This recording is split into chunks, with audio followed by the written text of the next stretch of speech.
Hello, my friends. Hello, my friends. This is Miss T, and welcome to Just Live Miss T. That is my channel, and if you haven't already, do subscribe. I hope you enjoy the content that I'm going to present to you today, and feel free to like, comment, and share the video if you feel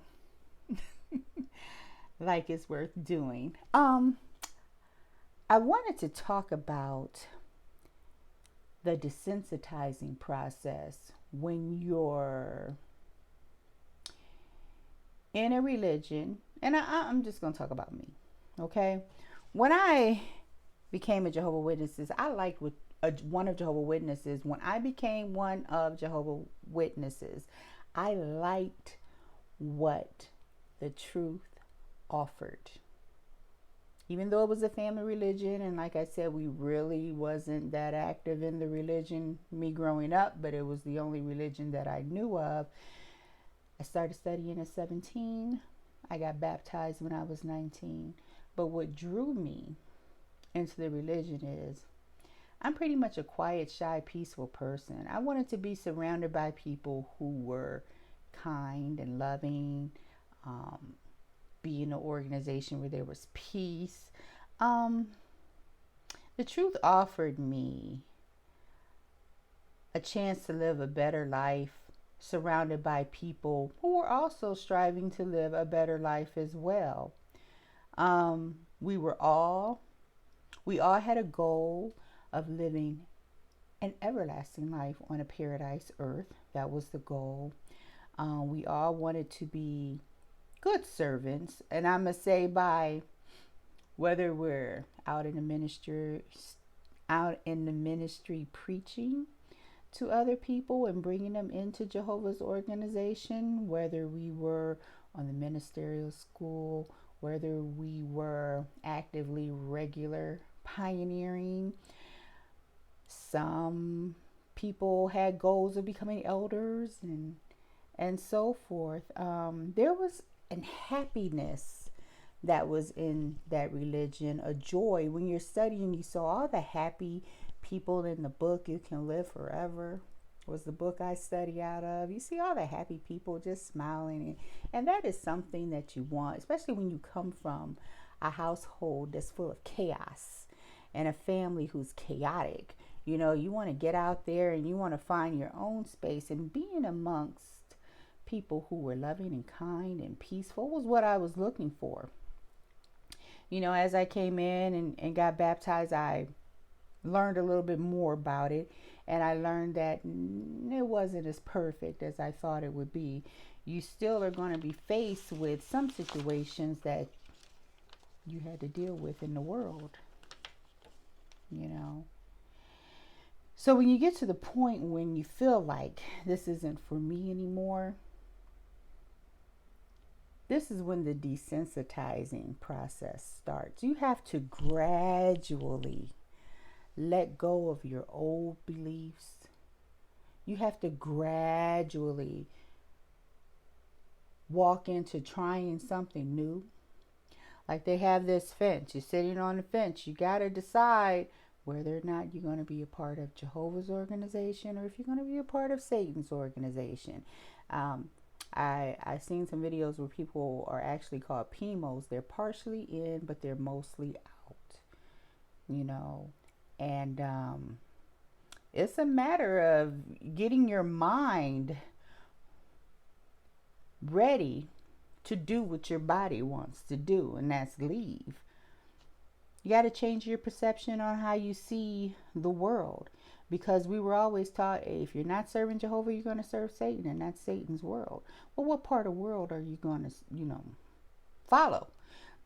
Because if you go out in the world and you educate yourself to get the career that you like, to live the lifestyle that you want, that can be happy for you because you're doing everything that you want to do with your life.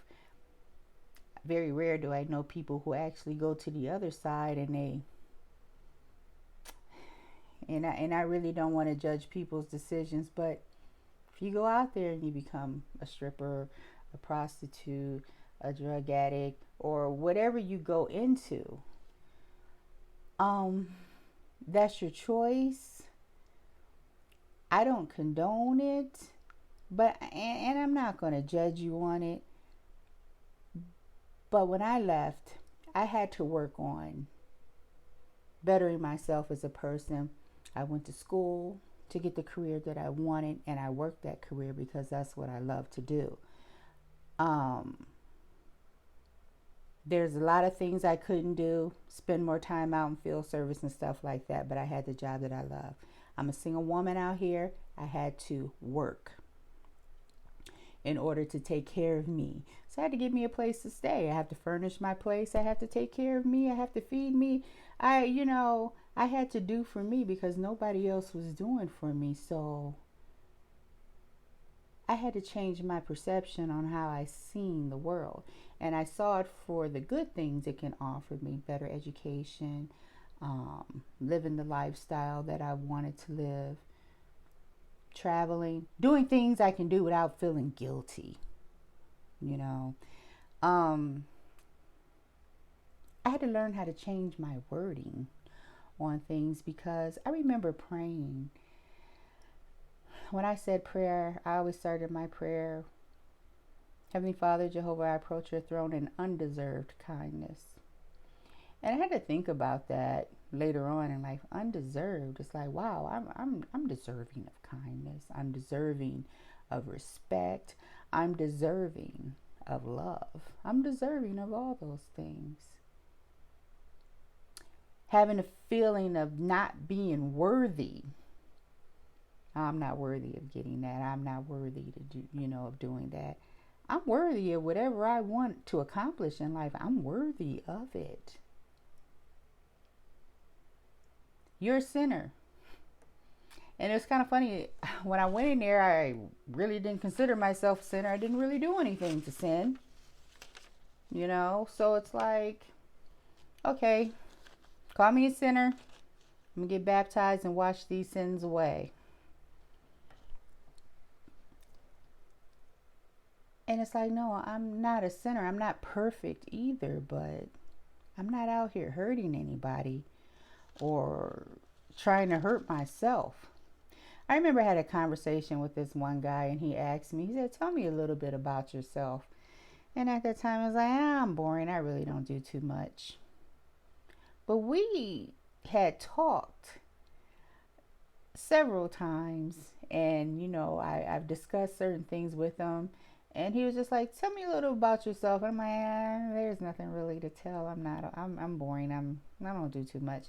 And he said, from what you've told me, you love to travel, you love helping people, you're a hairstylist, so that means you're very creative.